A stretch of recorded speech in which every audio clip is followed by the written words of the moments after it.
It'd be nice if we could just say, here's evidence, logic, blah, blah, blah, here's the conclusion.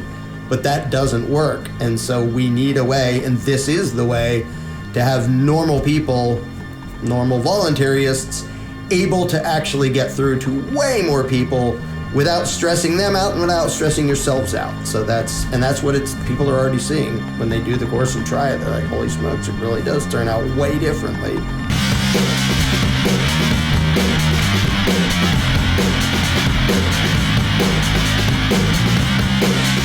From Acapulco, Mexico, this is Anarchast. Hey everybody, welcome to another edition of Anarchast, your home for anarchy on the internet. I've got a multi-returning guest coming on. It's Larken Rose and what used to be Amanda Rackwitz, which is now apparently Amanda Rose, I've been seeing on Facebook. I don't know if anything official there or anything like that. Actually, we almost didn't do this interview because of the government time zone changes, which... they're coming in from Arizona, which actually has kind of the smart way of doing it. They don't change the time twice a year for no reason whatsoever. And down here in Mexico, they actually change the time twice a year as well, but they don't change at the same time as the U.S. So every day it's just like some little government thing. It's just got to screw us up a little bit. Never. And I often say, whenever I see daylight savings time and the time change and everyone's all crashing their cars and people are having heart attacks, I'm like, man, if we can't even convince status to get rid of that, how long is it going to be until we can get rid of all of this government stuff? But one of the great things that you guys have been doing, and something that I've been encouraging for quite a while, and you finally did it, was you've been doing Candles in the Dark, which for people out there, if you have trouble talking to status, this is the way to learn how to talk to status. And it's not how you expect it would be, because essentially what you're talking to is a brainwashed cult member, and you have to talk to them in certain ways or you're not going to get through to them. But Larken and Amanda have found ways to get through to people incredibly well. I've seen nothing but just positive things. Everyone's saying, oh, this works. Finally, we know how to do this. And they actually just offered it for the first time online. So before this, the only time you could go to it was to travel to Texas. I saw them, and other states in the U.S. and Anarchapulco every year. And they're going to be doing it at Anarchapulco 2020 once again. That might be their last one, or it's definitely one of their only live ones they still do. But if you can't make it to Anarchapulco, or if you just want to do it by yourself at home and go through the entire thing, it's a whole 2-day sort of a process. You can now do that online. So really happy to see that. So I guess you just kind of launched this in the last couple of weeks. Is that right? Yeah, it was going to be, we said it would probably be up by Thanksgiving, and because I wasn't doing it, it actually got done ahead of time. Because we have Case and Bryden in Dallas did an awesome job recording the last one we did and editing it together, and it's 6 different sessions, and when people get the online version, they can go through it at their own pace. They can go back and review it. Like once you're signed up, you can go back as often as you want and go over stuff and take notes and do whatever. So it's actually, in a way, it's easier than being there in person and like trying to catch it all and hoping you don't miss anything. So, but that's up and running. And it's also great because it solved the problem for us of how do we get this. We needed to get it to be more accessible to people, but we were charging, anywhere from $115 to $130 a ticket for our in-person seminars, and we were still losing money. And then we had people telling us, you should be charging, this is $1,000 seminar easily. And we're like, well, we're already losing money just trying to charge this much and not getting enough. There weren't enough people knowing about the seminar happening to get enough of a draw. So we thought, well, this solves the problem. Now anyone around the globe can get it. Yeah, the one we didn't lose money on was the one down in Acapulco at Anarchapulco, because we sort of already had a captive audience of a couple thousand anarchists, so that sort of helped. But I think that makes it a lot easier. One of the biggest challenges is that until somebody learns something, they don't know what there is to learn. So I think a lot of anarchists may just think, oh, like my arguments are perfectly logical and rational, and I know how to explain it, and I'm perfectly articulate, and they don't get that isn't the problem, and it isn't the solution. Like, you need to understand and know how to keep the reins on your own psychology and how to navigate the minefield of other people's psychology so they actually hear you. So it's not like a debating course. It's not an arguing course. It's how to do it in a way that doesn't turn into an argument to begin with, but just, and is actually fun. And that's one of the most important things is, for a lot of us, myself included, talking to status has been a chore, this painful, stressful, annoying, obnoxious nightmare but you do it because it's really important. Well, what if it could actually be fun and effective at the same time? And it really is when you take the time to learn this method. And without having to be, this is important too, for people who haven't taken the seminar, been to one in person, or don't know anything about it. It's not about just, well, I'm going to use these specific manipulative language tricks to make you say, I agree with you by the end of a conversation. That's not even what this is. This takes into account that each individual really, we all have free will, and that includes our mental free will. No status is somebody you're forcing to choose freedom, ironically enough. They really have to mentally go there themselves and see it for themselves. And so you can know that what you're doing is having an effect, but they're not going to be choosing this for some alternate reason, or to try to be, they're not being manipulated into it. It's only going to be their choice, and when they finally get there, it will be because they can't get around that truth. And you can know that with this method because you're not preaching at them with this method. Right.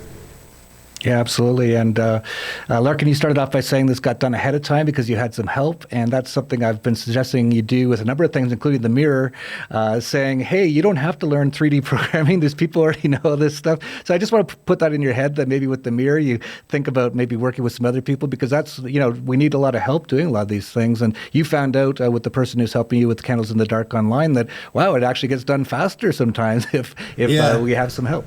And so that's great. And a lot of times I'm sort of a control freak when it's something that's like, this is my project, and sometimes I have to make myself. When it comes to video production, I know, plenty of other people are way better than me anyway. As it happens, I don't even know if I told you this yet because it happened last night. Patrick Smith, who's a friend of Kason's, they're the ones who edit stuff, and they have all the video equipment and are way better at it than I am. He's basically volunteered to help do some of the Blender animation for the mirror, because he's better at a bunch of that than I am too. And I think he's someone I know well enough that I can sort of be a control freak and say, this is how I want it to look, and he won't just go flying off in some other direction. So yeah, I may... You don't know how significant this is. I'm sitting here going... I may even let somebody else get their fingers into the mirror when normally I'm totally I will give him this, though, from a second person's perspective, and the person who's totally biased, but because I fell in love with him for all the right reasons. I will say that knowing Larken's mind and knowing all the weird experiences and the amount of knowledge he has in all these weird areas, like you're a jack of all trades in a lot of ways. Jackass of all trades. He's the kind of guy who I can see how, like, the Mirror's biggest problem is funding, but it's one of those things where I can sort of see how he does need to be the mastermind. Like, it won't be a project that succeeds, right, if too many other hands get into it, because there's a certain way that you can see, okay, based on our understanding of human psychology and how freedom gets through to people and where the two need to meet, he sort of gets it from a unique perspective, both because, your experience with the IRS and from the inside of dealing with that beast for years, on top of your experience as a public speaker and author and traveler, doing all of that stuff. And so sometimes being a control freak is actually sort of helpful, but not always. But we wouldn't have got this far without the movement and without Anarchapulco, because Anarchapulco was this, we both talk about all the time how it was this massive level up to what became possible for everyone in the movement, and for us in particular, and how there's this massive deficit in your life left by that injustice from the feds, but the community has been gradually lifting you out of that from your value adding. Like, your value adding and the community feedback from that, and all of us value adding together has just done this miraculous thing. And I feel like for the first time in the last year, it's like with Anarchazona now and Anarcho Vegas and Anarchadelphia, all inspired by Anarchapulco. It's like we can literally see the possibilities of hope, of the ability to overcome the state in our lifetime a little bit even, and start to make real change. It's spreading like an anti-disease. Yeah, absolutely. And, for everyone out there watching, that's what I've been saying for a long time. Like, your help with anything, even just views or likes or all that kind of stuff, it actually helps grow so many different things that you might not even realize. You just have to get involved. And that's what's been going on with a lot of people over the last few years, which is great. And hopefully it continues. And just one brief comment on delegating. As a person who's run a number of businesses and stuff like that, I'm a bit of a control freak myself. You might not believe that, but I kind of am. Like, a lot of of people who are kind of like passionate about what they do, it has to be 100% right? If it's 99%, throw it away. I don't want this to go out into the world. It has to be 100%. Right. But one of the things that I've kind of realized is, it's a lot better when you can delegate some stuff. It's never going to be 100%, but as long as it's like 95, 96, and then you can kind of work on it, that kind of thing. I kind of get the sense, Larken, if you were a movie producer, you'd be every actor in the movie. You'd be wearing this wig for the woman. And it's like, Larken, you got to give some control to other people. But anyway, I'm glad you guys finally got the one online done. And even for my own personal reasons, I've actually been around Candles in the Dark a few times at Anarchapulco. Of course, I'm too stressed out and too busy to sit there for 2 full days and sit through it all. I just don't like sitting in a place with a bunch of people for 2 days. It's just my own personal sort of thing. But I'm perfectly happy to be in front of my computer, my phone, and watching something. So for me personally, I've been kind of waiting for this because I have a really hard time sitting there for 2 full days and socializing and all that kind of stuff. Right. I'd rather just do it on my own. So really glad you have it online. So I guess you guys did it a few weeks or a month or two ago somewhere, and you recorded it all. So what would you say to people out there is the difference between seeing it live and the online version? Well, it's mainly, first of all, you can do it at your own pace. Like I think it came out to like 8 hours or something. It's broken into 6 sessions, and we try to like pack it into 2 days when we do it live because, we're not going to have somebody for a week. So it's like, this is going to be an overload of information, and it has like a notebook you can study after the fact. The online version, you can take your time and pause it and go back and do a refresher course whenever you want. You don't have to pay for it again. But because it's sort of a self-training course, it's about learning a different method of communications. So just hearing it once isn't going to do anything. It's sort of like sitting down at a class to learn how to ride a bicycle. Well, you didn't learn anything until you go try to do it. And with the online version, you can come back and go, oh yeah, that's what I did wrong, and yeah, I got that part right. But because it really is it's learning a new skill. It isn't just a bunch of trivia. It's learning how to control yourself in such a way that you actually get an outcome that's way better and way more fun than the normal, bashing your head against a brick wall that usually happens when somebody just, when a voluntarist tries to talk to a statist and gets all the same stupid, weird, irrational responses. I will say that there are a lot of people you're more likely to find people in this community, in the Liberty community, who have already noticed when they got excited about Liberty that they immediately had to work on themselves as far as approaching people in conversation. So it's funny because we have had those few people that show up at our seminars where you can tell that they needed the seminar, but the seminar was sort of like the refinement of something they had figured out. Okay, well, I need to change my approach, and they had sort of taken an approach to more asking questions and stepping back, but still understanding the psychology of statism the way that 20 years of talking to people has sort of taught you to see it so clearly. 23. And then 23 years, and then also the patterns of conversation that are really common, and being able to just know what those patterns are because they get the shortcut of his knowledge. That still has refined even those people who are already they've sort of trained themselves to talk and ask questions in a more cordial manner, in a more inviting manner, and not in a preachy, invasive manner. Yeah, and I can't count how many anarchists I've had tell me it's gotten so depressing and frustrating and infuriating, and they're either of the mindset that it's impossible, nothing's going to work, I give up. And I tell them, I promise you haven't tried this. I guarantee you have not tried this method if it doesn't work. So there's part of them are saying, I just give up because it's hopeless, and they should definitely use it. And then there's the other ones that are aware enough to know that I totally understand it. When I try to communicate with other people, something just gets in the way, and it always goes off the rails, and it always turns into an argument. And they need this too. It's just they're aware enough to know something else has to change here. I have the ideas in my head. They're perfectly clear. They're perfectly rational. They're perfectly moral and principled.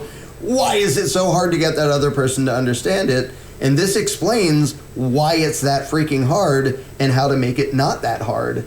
And it really is a learned skill that has nothing to do with the philosophy. And that's why I wanted to do it, because I accidentally learned a whole bunch about psychology and communication that isn't even what I cared about. I cared about like freeing the human race. But along the way, I found out, there's a bunch of stupid, weird stuff about the human brain that we need to learn in order to be effective communicators, that it's kind of annoying to have to learn that. Like, it'd be nice if we could just say, here's evidence, logic, blah, blah, blah, here's the conclusion. But that doesn't work. And so we need a way, and this is the way, to have normal people, normal voluntarists, able to actually get through to way more people without stressing them out and without stressing yourselves out. So that's what people are already seeing when they do the course and try it. They're like, holy smokes, it really does turn out way differently when you make yourself keep to this particular method. Yeah, I wonder if, I haven't gone through the course yet, so I don't know exactly, but it sounds like it's way more than just learning how to talk to status. It's actually learning how to communicate with people to a great degree. And of course, one of the biggest things in life, if you live in a society, is communication with people. And if you're not very good at it, and most people aren't, that's one thing I've noticed. They don't seem to teach communication in the government indoctrination camps, for example. They don't want us really communicating very well. They also don't want us to know anything. So they waste your time for 12 years. You never learn how to communicate or anything.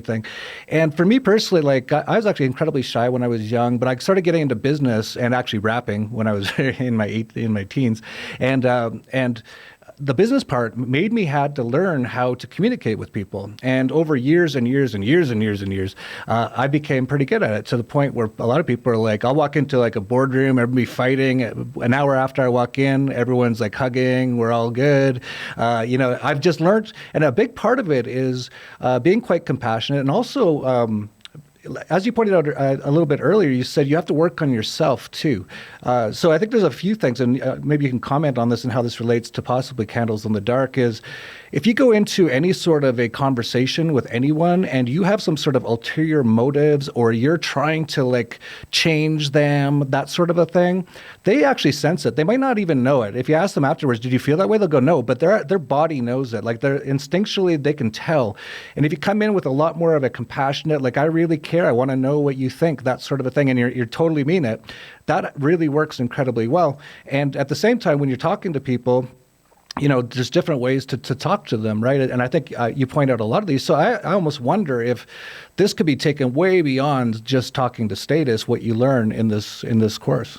Yeah, absolutely. It's funny because a lot of what you said is directly covered in Candles, and I was about to say, are you sure you haven't gone to one yet? He could have done the intro, part of the intro, though, just then. Well, you know what's funny is a lot of people have asked me if I've done it, and they go, holy cow, I've seen you walk into a room, and 3 minutes later, everyone's an anarchist. And they're like, did you take Larken's course? I'm like, no, I should look into it to see what he does. But it sounds like we're similar in that way. Like, I'm already been using a lot of this stuff. I don't know the terms for it. I couldn't write a course on it. But it sounds like we're using similar techniques. Yeah, but just from experience, you probably over time learned a bunch of the same things I did.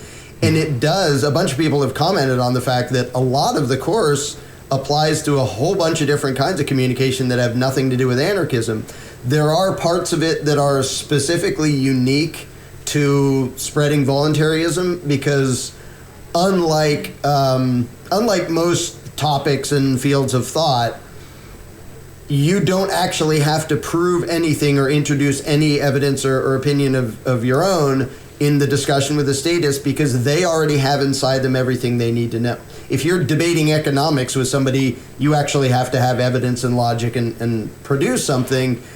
You're in the method we teach in Candles in the Dark, it's almost like your opinion is kind of irrelevant. You're just there as the person to know how to ask questions, to bring out of them the voluntarist that was already in them there, and then buried under some layers of authoritarian indoctrination. So some of it is very unique to the political thing, but a whole bunch of it is just about how do you actually communicate with other human beings and not have them immediately go into combat mode because they think, well, it's you against me and one of us has to win and one of us has to lose, and then we both lose and get mad and run out of the room and accomplish nothing.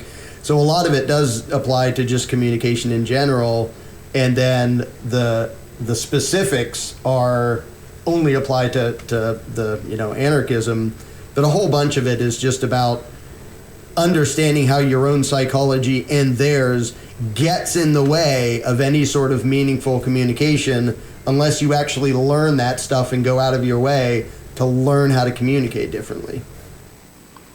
Yeah, I actually remember when I first became an anarchist, or I knew what an anarchist was. It was actually Doug Casey around 2002 who asked me a bunch of questions. Again, he didn't pound it into my face. He didn't go, "You have to be an anarchist," or "If you're not an anarchist, you're stupid." He just said, "What do you think about this? What do you think about that?" And after about 20 minutes, he goes, "You know what you are, don't you?" And I said, "What?" He said, "An anarchist." And I was like, "What? Those people who throw bombs?" I had no idea. I was just a business person doing work, right? I watched the news every now and then. I was like, "Oh, I thought they throw bombs and stuff."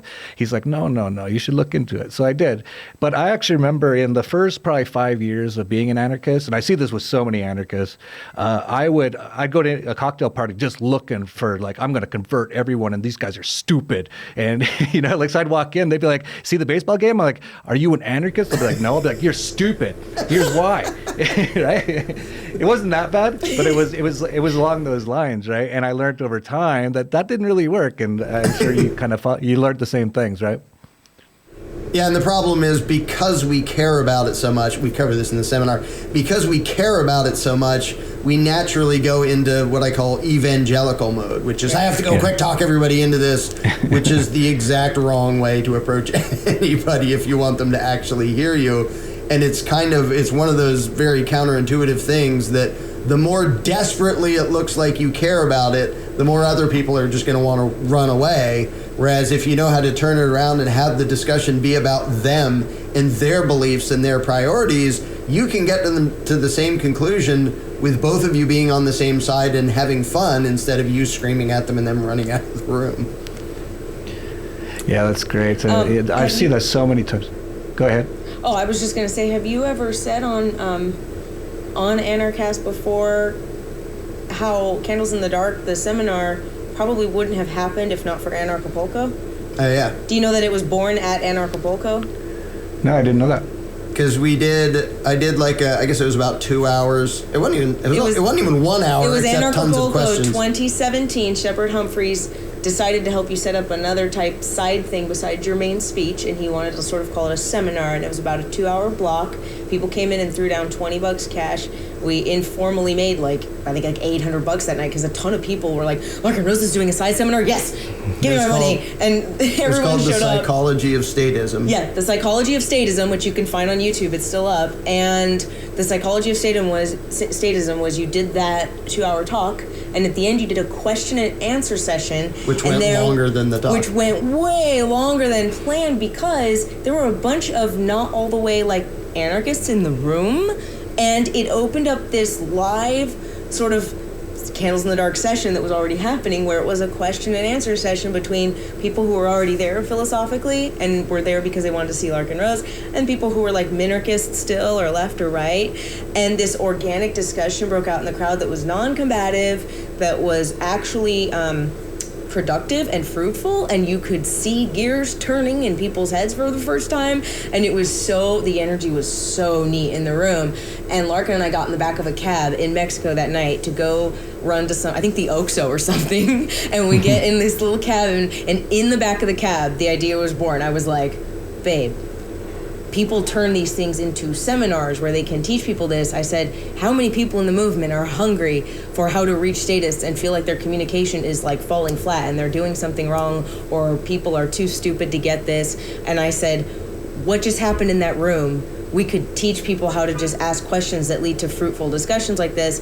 And I didn't even know how good it was going to work till the first seminar happened, and we brought in statists on day 2 of the seminar and watched it in action.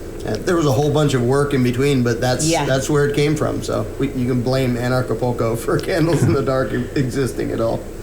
That's great. I think I did remember hearing, I think it was 2 years ago, you brought in, I think, the general manager of the hotel, who wasn't an anarchist, and I heard that by the end he was pretty much an anarchist. So yeah, it's pretty cool. And, it is kind of that easy in a way, but this way of doing things and this knowledge and how to do it isn't it's not common sense, right? It's for most people it isn't. If it's common sense for you, then you got it right. But for most people, you just don't know how to communicate in these ways. And as I pointed out again, I just want to point it out again, like this goes way beyond just converting status. If you can learn these ways to communicate, and you just have a 2 days, like 8-hour course, you can change your life. You can change your life with your family, just not even talking about anarchy, but anything in life, your business relationships, because so many people just don't know how to communicate. And I'm sure you can't learn it all in just 8 hours online or in 2 days at Candles in the Dark. But I'd say 95% of people I know don't have any clue about any of this information. It would give them such a huge advantage in their own lives just to know these ways of communication. Yeah, and I like to say that, like, if you're frustrated by how few people of like mind there are around you, how few anarchists you know, go make more of them. Because if you learn the method, it's actually, not only is it not that difficult, it's not stressful and annoying and horrible like arguments usually are, if you can learn the method to actually approach it completely differently with a completely different mindset, and it works. Yeah, so that's great. I'm definitely going to be checking it out when I have time. I've been so busy, but it's on my list of things to do. And I'll be curious to see how many of the things I already knew or was doing, and maybe I'll learn some new things as well. I'm sure I will. So let's talk about the course. Like, where can people sign up for it? What does it cost? That sort of stuff. It's online now at attendcandles.com, as in ATTENDCANDLES. Can I still spell? .com. It's $75 currently for the online version. That may go up a little bit in the near future. We're going to start a referral thing where if other people spread it around and they get people to sign up, they can get a little cut. And that's not up and running yet, but we're going to be doing that.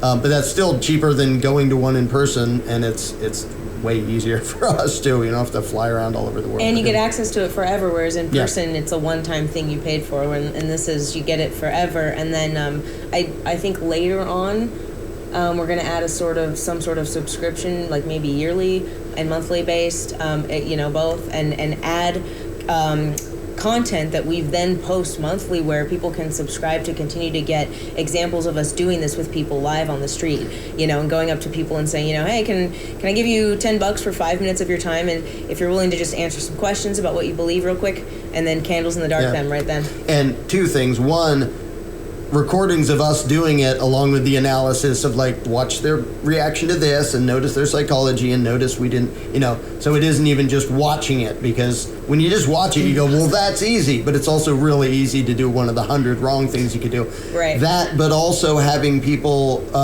who sign up be able to record their own conversations and send them in and say, was this, where did I go wrong, or was this good, or was this bad? And so we can actually critique it and point out things about psychology of both people, the voluntarist and the person they're talking to. And because it's one of those things that the more you do it, the better you get at it, because experience helps.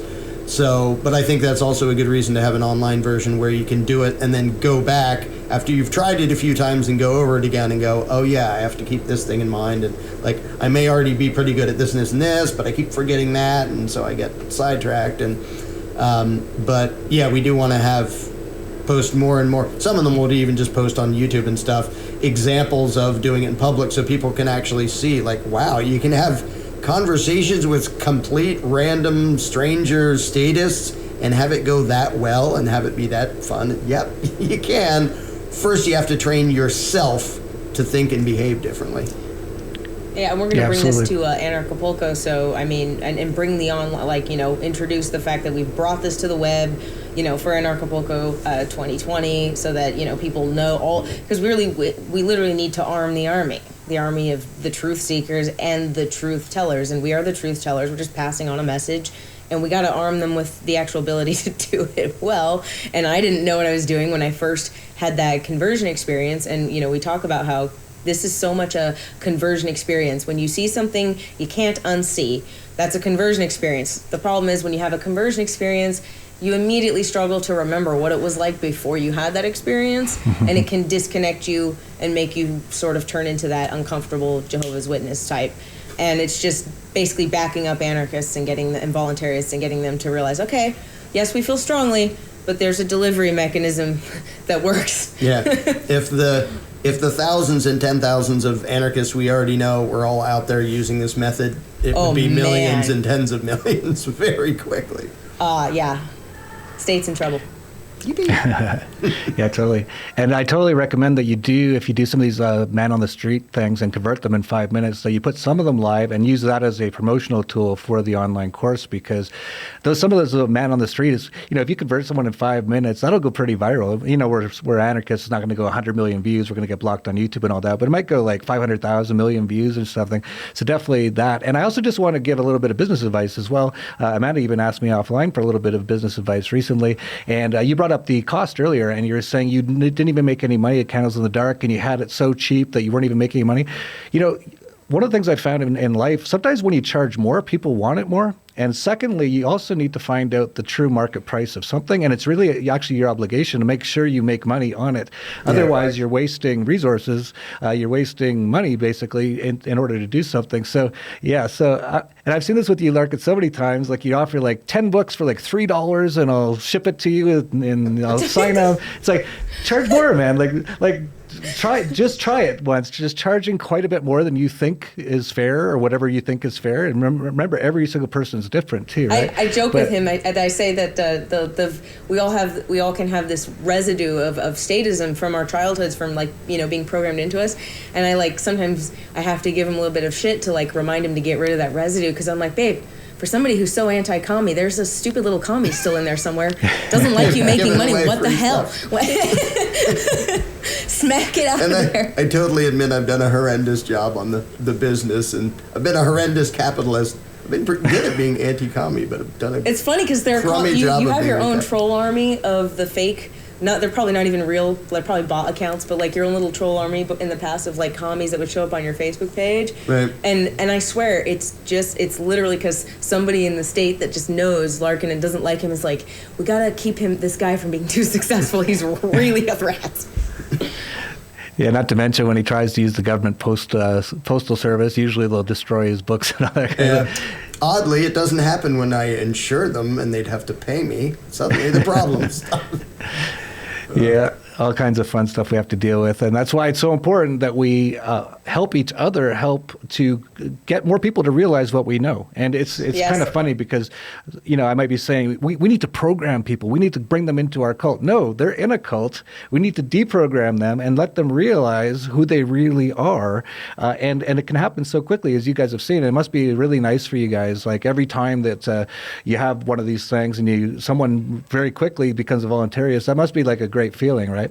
Yeah, because it's unlike every other political belief. It's not about sit there and I'm going to talk you into having my beliefs. It's really about freeing them from a lie so that they can decide what they actually care about, what they actually believe. Not so you can decide for them, but so you're basically, it's just an unindoctrination. It's a deprogramming from a cult. It's helping somebody out from under garbage they were taught so that they can actually decide what they believe and what they care about and what their priorities are, rather than having somebody else decide for them. So it's the exact opposite of indoctrination. It's de-indoctrination. And I have to say that this just goes along with what I figured out, which is, once I went through the stages of grief and I woke up to what the state is, what authority is, that this whole world is built on this, and I went through denial and anger and all that, I got to, okay, now what do we do? What do I do about it? And I'm just only as free, and we're only as free as the people around us are.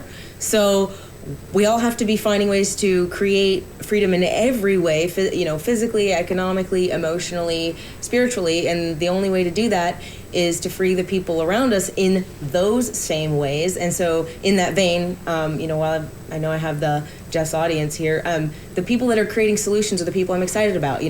You with coming up with how do we get anarchists together in one place, people who are movers and shakers. Let's do Anarchapulco. Let's do these anarcho events around the world. And then you have the Flow app. You have my friends Aaron Nakamoto and Kingsley Edwards trying to create a platform where liberty lovers aren't being divided, and disconnected from one another. Censored. We can go over to, float.app and actually, support each other by crypto and pay each other. And then you have, all the different business-minded people showing up to Anarchapulco for TDV, the Dollar Vigilante, investment summit event, and these people coming together, the best minds trying to go, what do we do with our money and how do we change the world with it? So this is the stuff I'm excited about, because this is the what do we do we're the answer. The whole be the change you want to see in the world thing. It's no, you have to vote hard. It's what you actually do instead of playing their stupid games. Yeah, absolutely. And for me personally, it's been amazing over the last 10 years, basically since Anarchast started in 2011, TDV 2010. And I remember before that, there was hardly any anarchists. We'd even go to events like Freedom Fest, and there'd be like 5 or 10. It'd be Jeffrey Tucker, Stefan Molyneux. He's not even an anarchist anymore. And a few others would be there. But that was it. And we were looked at as the weirdos. And now, as things are progressing and as things are growing for our sort of movement, you could say, that whenever there's a problem, it's usually something comes out of the woodwork. And Amanda mentioned Float.app, which I'm on, a great alternative to Facebook, which is basically the CIA. And like now YouTube is really censoring us so much. And almost every week something pops up, like LBRY, LBRY. I just had him on the show. There's BitChute, all kinds of cryptocurrency-based videos. And every time I ask, I go, who created this? And someone's like, it's an anarcho-capitalist. And I'm like, man, this is awesome. So in the past, there was hardly any of us. And now there's a bunch of us. And a lot of us are actually doing things. And that's, as you guys just pointed out, how we change the world. So pretty exciting times. We'll see what happens over the next few years. Definitely going to be interesting. Definitely check out all of the stuff at Candles in the Dark down below. We'll try to have some other links for some of the Larken stuff down there as well. Of course, you both will be speaking at Anarchapulco 2020 coming up February 13th to 16th. Definitely come down and check it out if you get the chance. It's pretty amazing, pretty life-changing sort of experience, especially if you haven't seen the stuff before. And you actually brought up, Amanda, about that you were at Anarchapulco, and a number of people who went to hear Larken weren't fully voluntarists. They weren't sure. And that actually, I've been surprised more and more. Like I talked to a lot of people at Anarchapulco, even last year, and I must have talked to, I'd say like 5-10% of the people who came, at least, it could have been a bit more, were kind of like, I'm not sure, but this sounds so interesting, I had to check it out, sort of a thing, right? So it is very interesting. And so if you're like that, and if you've been watching this long, you're like, man, this makes a lot of sense, come down to Anarchapulco. Definitely sign up for the Candles in the Dark. I'd love to see so many people sign up for it and show up at Anarchapulco, and I'd like to see how differently that a lot of people are able to communicate these ideas, because communication is everything. And if you come across as you're just a mean guy who thinks they're stupid, like you could be selling them on giving them $1 million and they'll tell you to get lost. And it's amazing. It's amazing how much the programming really works. And it starts from pretty much the time you're born. It actually starts before you're born. You're listening to what your mom's watching on the television programming, even while you're in the womb. You get out, society, then you're in the government's indoctrination camps. And I kind of like, it's sort of like people, if you had 3 generations of people who've lived on an island and they were told every day that the only food you can eat is the mud on the island. If you touch those fish, you touch those apples, you touch those vegetables, you're going to die. After enough generations of it, they'll just be sitting there eating mud. And then we show up at the island, we're like, you don't have to just eat the mud. And they're like, you're crazy. and that's really what it's like. Just try. They're literally programmed, and they shouldn't be this way, and they weren't naturally this way. And all we're trying to do is help them to realize and start eating the apples and the fish.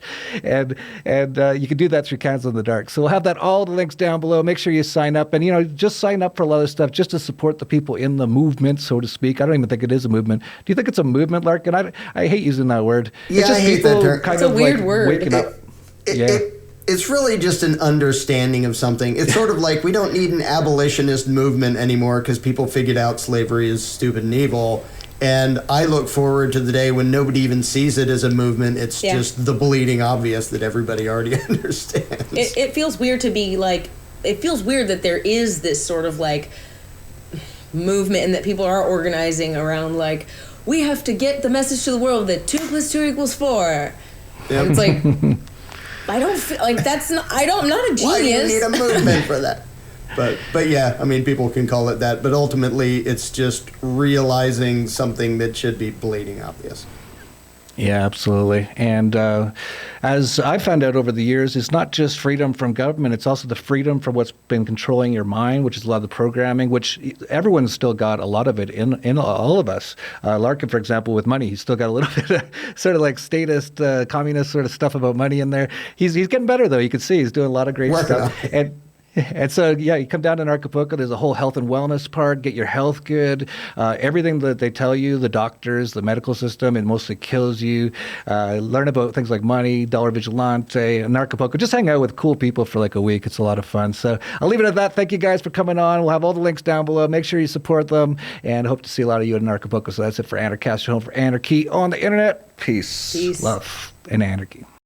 The greatest form of control is where you think you're free when you're being fundamentally manipulated and dictated to. One form of dictatorship is being in a prison cell and you can see the bars and touch it. The other one is sitting in a prison cell but you can't see the bar, you think you're free. What the human race is suffering from is mass hypnosis. We are being hypnotized by people like this. Newsreaders, politicians, teachers, lecturers. We are in a country and in a world that is being run by unbelievably sick people. The chasm between what we're told is going on and what is really going on is absolutely enormous.